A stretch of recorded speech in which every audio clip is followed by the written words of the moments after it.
मुझे सहारा है तेरा जग के पालनहार, कार्तिक मास महात्म्य की कथा करूं विस्तार। जय श्री कृष्णा, राधे राधे। नमस्कार दोस्तों, मेरे चैनल रामेश्वरम भक्ति चैनल में आप सभी का हार्दिक स्वागत है। दोस्तों, आज के मैं इस वीडियो में आप सभी को कार्तिक माह महात्म्य की कथा सप्तम अध्याय सुनाने जा रही हूँ। आप सभी लोग ध्यान पूर्वक कथा को श्रवण कीजिए। बोली तुलसी मैया की जय, बोली कार्तिक माह के पावन पर्व की जय। कार्तिक मास व्रत कथा के 7वें अध्याय में नारद जी कार्तिक मास के व्रतों के नियमों के बारे में बता रहे हैं। साथ ही कौन सी तिथि को कौन सा भोजन करना चाहिए और क्या नहीं करना चाहिए। कार्तिक माह की कथा 7वें अध्याय में कार्तिक माह के सभी नियमों को बताया गया है। आप सभी लोग ध्यान पूर्वक श्रवण करें। नारद जी कहते हैं, कार्तिक मास का व्रती सदा ब्रह्मचर्य से रहे, पृथ्वी पर शयन करे और दिन के चौथे पहर को केवल एक बार पत्तल पर भोजन करें। श्री नारद जी बोले, हे राजन, अब कार्तिक मास का व्रत करने वालों के नियम सुनिए। मैं संक्षेप में कहता हूँ। जो व्यक्ति कार्तिक मास का व्रत करता हो वह सब तरह के मधुराई, खटाई तथा मदकारी वस्तुओं का भक्षण न करे। वह व्रत करने वाला दूसरे का अन्न न ग्रहण करे, किसी से निर्देश न करें तथा तीर्थ के अतिरिक्त विदेश न जाएं। देवता, वेद, ब्राह्मण, गुरु, गौ, व्रती नारी, राजा तथा गुरुजनों की निंदा न करे। कार्तिक मास का व्रत करने वाला दाल, तिल, तेल, पकवान, क्रय किया हुआ पका भोजन न ग्रहण करे। निंद भावना कुवाच्य का त्याग करे। किसी भी जीव का मांस, चूना, जम्बीरी, नींबू, मसूर, वासी तथा जूठे अन्न का परित्याग करें। बकरी, गाय तथा भैंस के दूध के अतिरिक्त किसी अन्य पशु का दूध आमिष समझे। किसी अन्य पशुओं का दूध को ग्रहण नहीं करना चाहिए। ब्राह्मण द्वारा क्रय किए गए सभी रस, गुड़ आदि, सांभर, नमक आदि का परित्याग करें। तांबे के पात्र में रखा हुआ पंचगव्य अत्यंत लघु गड्ढे का पानी केवल अपने लिए पकवान आमिष कहा जाता है। कार्तिक मास का व्रती सदा ब्रह्मचर्य से रहे, पृथ्वी पर शयन करे। कार्तिक मास का व्रती नरक चतुर्दशी को तेल लगावे। इसके अतिरिक्त दूसरी तिथियों में तेल लगाकर स्नान करना वर्जित बताया गया है। कार्तिक व्रती मनुष्य सिंघाड़ा, कोहड़ा, प्याज, भंटा यानी बैगन, गाजर, मूली इन सब वस्तुओं को ग्रहण न करें।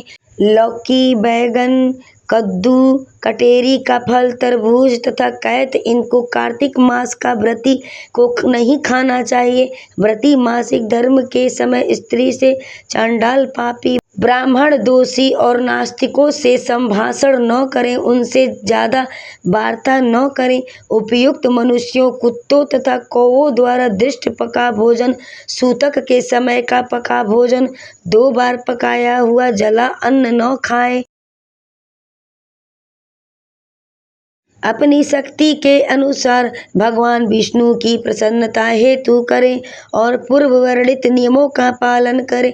कार्तिक व्रत करने वाला प्राणी प्रतिदिन को कुम्हड़ा, द्वितीया को कटहल, तृतीया को तरुड़ी, स्त्री चतुर्थी को मूली, पंचमी को बेल, षष्ठी को तरबूज, सप्तमी को आंवला, अष्टमी को नारियल, दशमी को लौकी, एकादशी को परवल, द्वादशी को बैर, त्रयोदशी को बैंगन, चतुर्दशी को गाजर तथा पूर्णिमा को साग।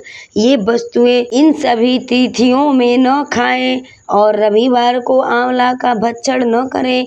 रविवार के दिन आंवला न खाएं। व्रती इन शाकों में से या और वर्जित शाकों में से कोई शाक खाना चाहे तो ब्राह्मण को देकर खाएं। यही नियम, यही विधि माघ मास के व्रत के स्नान में भी होता है। देवउठनी एकादशी में पूर्वोक्त विधानुसार नृत्य, जागरण, गायन, वादन आदि सभी करना चाहिए। इस प्रकार कार्तिक व्रत विधि पूर्वक करने वाले सभी व्रती को देखकर यम के दूत जैसे सिंह की गर्जना से हाथी भाग जाते हैं, उसी तरह वहां से यम के दूत भाग जाते हैं। यह कार्तिक व्रत सब व्रतों में श्रेष्ठ है। इसके अतिरिक्त जितने व्रत यज्ञ हैं वे सब संख्या होकर भी इसकी तुलना नहीं कर सकते, क्योंकि यज्ञादि करने वाले प्राणी केवल स्वर्ग में ही निवास करते हैं, किंतु कार्तिक व्रती उससे श्रेष्ठ वैकुंठ धाम वैकुंठ लोक को जाते हैं। इस जगत में मुक्ति दाता जितने भी पुण्य क्षेत्र हैं वे सब कार्तिक व्रती के शरीर में निवास करते हैं। खराब सपने, मनसा, वाचा और कर्मणा किसी प्रकार का भी पाप हो, वह सब कार्तिक व्रत करने स्नान करने वाले प्राणी को देखते ही नष्ट हो जाते हैं। जिस प्रकार राजा की रक्षा उनके सेवक अंगरक्षक लोग करते हैं, उसी प्रकार उसी भांति कार्तिक व्रत करने वाले कार्तिक स्नान करने की रक्षा विष्णु भगवान की आज्ञा से इंद्रादि देवता सभी लोग करते हैं। विष्णु भगवान का व्रत कार्तिक व्रत करने वाला मनुष्य जहाँ कहीं भी वर्तमान में रहता है वह पूजित होता है।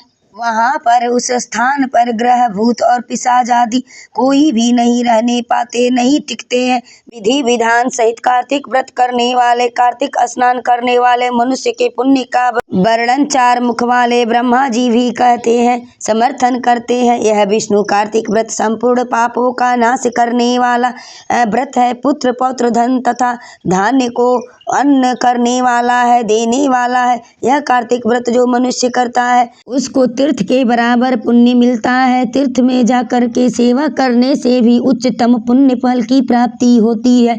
उसको सब पुण्य फल कार्तिक व्रत से ही प्राप्त हो जाता है। बोले तुलसी मैया की जय, बोले विष्णु भगवान की जय, बोले लक्ष्मी मैया की जय। तो दोस्तों ये थी हमारी कार्तिक माह महात्म्य की 7वें अध्याय की कथा। इस कथा में आपको किस किस चीज़ का वर्णन बताया गया है आप लोगों ने ध्यान से सुना होगा। कार्तिक के व्रत के नियम का फल बताया गया है इस व्रत में। तो कार्तिक का कितना बड़ा महात्म्य है सिर्फ कार्तिक व्रत नियम पालन करने का।